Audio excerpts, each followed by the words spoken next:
அது இல்லைன்னு எப்படி சொல்றீங்க? 48 பேர் இருக்கிறாங்க உள்ள, எத்தனை அமைச்சர் இருக்காங்க? ஆதி குடிகள் நாங்க வண்ணாரு, குயவர், நாவிதர், மருத்துவர் குலத்தில் எங்களுக்கு தான் ஒரு சீட் இருக்கா? சொல்லுங்க சொல்லுங்க, ஒரு சீட்டு. நாங்க ஆதி தமிழ் குடிகள், பானை செய்கிற கைவினை கலைஞர் வேளாளர்கள், முடிதிருத்துற மருத்துவ குலங்கள், அந்த தலைமை தொழிலாளர் தலைமை தொழில் செய்கிற எங்க வண்ணார்கள் சீட் இருக்கா? தமிழக அரசியல் வரலாற்றிலே அவர்களுக்கு தேடி தேடி இடம் கொடுத்து நிக்க வச்சது ஒரே கட்சி, நாம் தமிழர் கட்சி தான். வேற யாராவது செஞ்சிருக்காங்களா கேளுங்க. இப்பவும் நிறுத்த போறது நாங்க தான், நிறுத்துறதுக்கு இறக்கி விட்டுருக்கோம் நாங்க தான். இங்க இல்லைன்னு சொல்லக்கூடாது. உங்களுக்கு அதிகமா இருக்குங்கிறதா இங்க பிரச்சனை. பிரதிநிதித்துவத்தை நீங்க அதிகமா எடுத்துக்கொண்டீர்கள்ங்கிறதான் பிரச்சனை.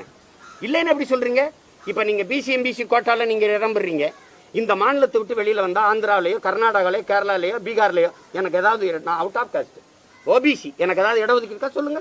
கர்நாடகாவில் 1.25 கோடி நாங்க இருக்கோம் தமிழர்கள். அதுல 75 விழுக்காடு தாழ்த்தப்பட்ட ஆதி தமிழ் குடிகள் நாங்கள். எங்களுக்கு ஏதாவது ஒரு இடஒதுக்கீடு சொல்லுங்க, நீங்க சொல்லுங்க.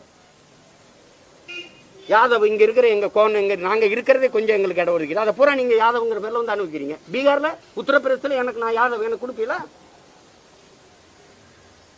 எங்களுடைய பேரன்பை நீங்க இழிச்சவாத்தனம் கருதி கொண்டே இருக்கிறது எப்படி சகிக்கிறது?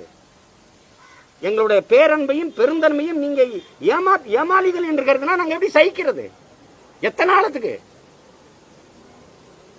கடைசியா இப்ப தெரிஞ்சிருச்சுல உங்களுக்கு வெட்ட வெளியாதுல ஏன் திராவிடம் வந்தது, யாரெல்லாம் திராவிடர் எல்லாரும் கேட்டுட்டு இருந்தாங்களே, யாரெல்லாம் தமிழர், எல்லாரும் தமிழர் ஆயிட்டாங்க. அப்புறம் இந்த பேச்சு வருது தம்பி, எல்லாரும் தமிழர் ஆயிட்டாங்களே தம்பி, அப்ப எந்த பேச்சு வருது தம்பி என்ற கேள்வி கேட்டதாரு தம்பி. இதுல இருக்கிற ஆளுங்க தான் யாரெல்லாம் தமிழர். இப்ப அவங்க கிட்ட கேட்க வேண்டியது என்னங்க, அவர் சொன்னது சரிதான் போல் இருக்குங்க, நீங்க அப்படித்தானங்க பேசுறீங்க. இப்ப யாரும் கூப்பிட்டு பேச மாட்டேங்கிறீங்க.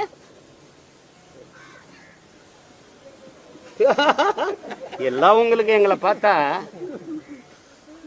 அதுதான் எங்க ஐயா முத்துராமலிங்க சொல்றாரு, எவ்வளவு வலிமையான மிருகம் யானை, தன்னுடைய வலிமை தெரியாமல் மண்டியிட்டு போரோன் வருவெல்லாம் முதுகில் தூக்கி சுமக்குதுங்கிறாரு.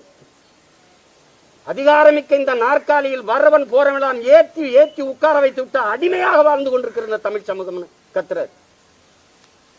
எல்லாத்தையும் படிச்சுட்டு சும்மா கையெட்டி நிலைசிமான்னா எப்படி எப்படி தூக்கம் வரும்? எப்படி தூக்கம் வரும்? ஹிட்லர் சொல்றான்ல, என் நாட்டு வரலாறை படித்த பிறகு நான் எப்படி உறங்க முடியும்னு. என் இன வரலாறை படித்த பிறகு எப்படி ஒரு நல்ல தமிழ் மகன் உறங்குவான்? எல்லா கேள்வியும் நீங்க என்கிட்ட தான் கேட்பீங்க. நீங்க யாராவது ஒருத்தர் வைக்க வச்சு இப்படி சொரார கேசிப்பார் ஒருத்தர் கேளுங்களா அவர்கிட்ட சொல்லுங்களா. உணவு இல்லை என்றால் உணவு இல்லை, உணவு இல்லை என்றால் உயிர்கள் இல்லை, உயிர்கள் இல்லை என்றால் உலகு இல்லை.